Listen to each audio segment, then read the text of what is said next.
Howdy folks, it's AJ the Hunting Gear Guy, and this is the Crossman American Classic 1322. It's a 22 caliber pellet pistol, and it's a pumped style, so that's how you develop your power on this thing. It is empty, so we're clear to take a closer look at this thing. So starting from the rear, we have this adjustable rear sight. You can see there that it adjusts up and down. I've got it set right to the bottom there, and that's what I needed for like a 10 meter zero.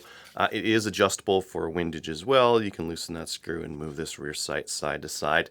It is kind of plasticky and crappy though, so it tends to move around on you as you're adjusting it, so you'll need to kind of hold it in place as you tighten it in.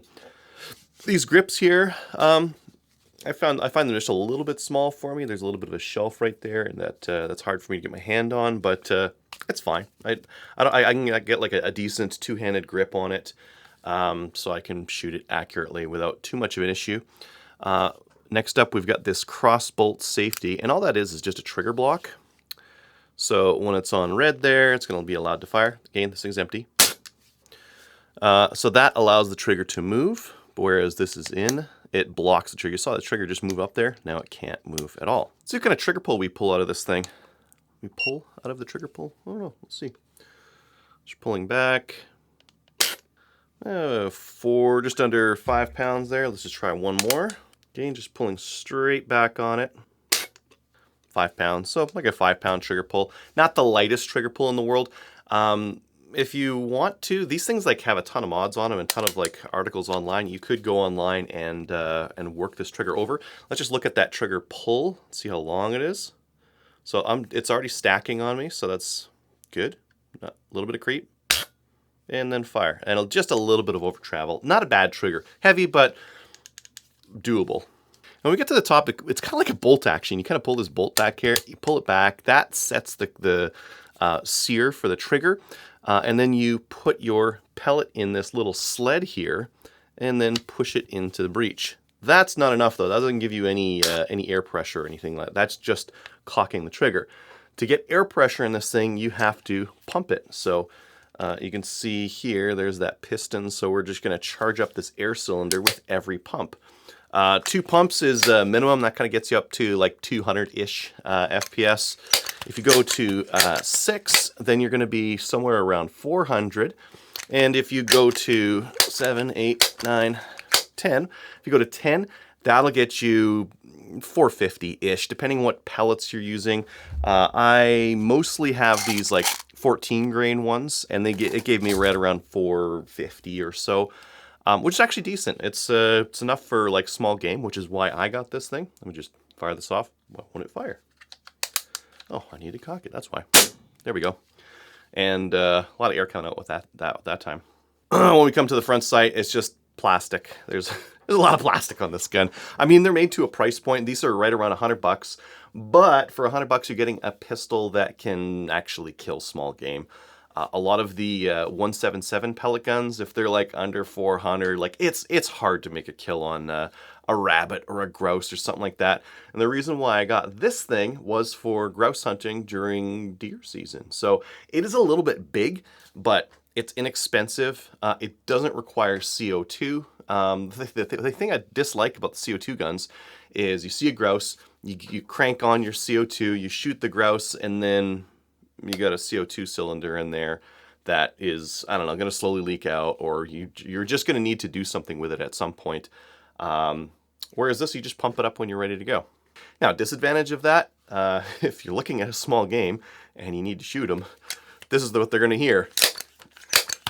It's not exactly quiet. That being said, the grouse I've shot with this thing have been real dumb and have relied on being up in the trees. They think they're invisible, so I just sit at the bottom of the tree just cranking this thing up just to 6, just to get like a little bit of power.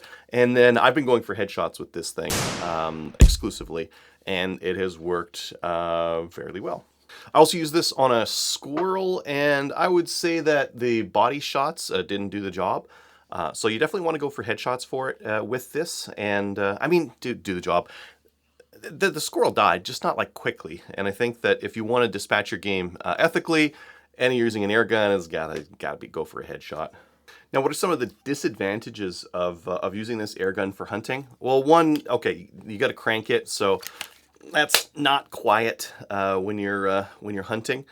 It is quite large. Like here's another pellet pistol, and you can see that that length is pretty long. So it can be hard to find like a jacket pocket to throw this thing into, and you only get one shot. So if you load up and you find that maybe at 3 meters you're hitting a little bit higher, or maybe at 10 you're hitting a little bit low, or something like that, you have to reload this thing, and it's a bit of a chore. So there's no multi-shot capability.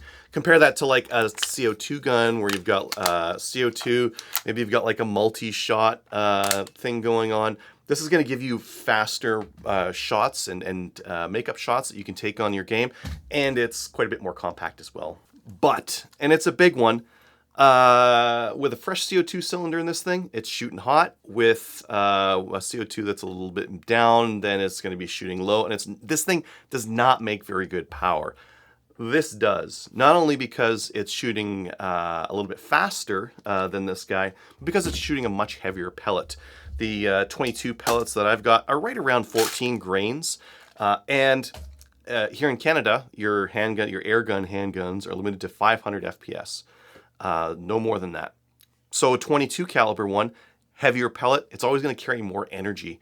So if you need to make a headshot on game or even a body shot, the heavier 22 cal pellets are going to make a big difference for you. So in the end, it's an inexpensive pellet pistol. What else can you do with it though? Well, there's a couple of add-ons that you can get for these things. There's actually a whole bunch of different add-ons. They've got a steel breech that you can get for it. They've got a shoulder stock, pretty reasonably priced stuff. The breech is like 30, 40 bucks. The stock that you can get is 30 bucks. It like replaces the grip panels here, and it gives you like an add-on stock on the back. For what I'm doing, none of this makes sense. I just need like a cheap little small game getter, and that's what this thing does for a pretty inexpensive price. Should you get one of these things? I think that depends on what kind of shooting you want to do. If you want to, for backyard plinking, it's actually pretty fun, like beer cans and that kind of thing, because you can just carry some pellets in your pocket, the gun, there's no CO2 cylinders or any extra garbage to take. It's very self-contained, and it's kind of like an enjoyable, relaxing pace of shooting. You load up with your one shell, you pump it, I don't know, 2 times, and you make your shot. And you don't really need to do more than that.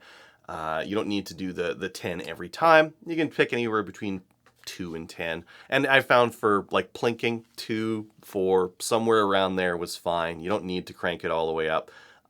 Really fun for plinking and that kind of a thing. Pretty timeless design. These things have been around for forever, and they're pretty decent for small game as long as they don't mind the click-clack sound. Thanks for watching.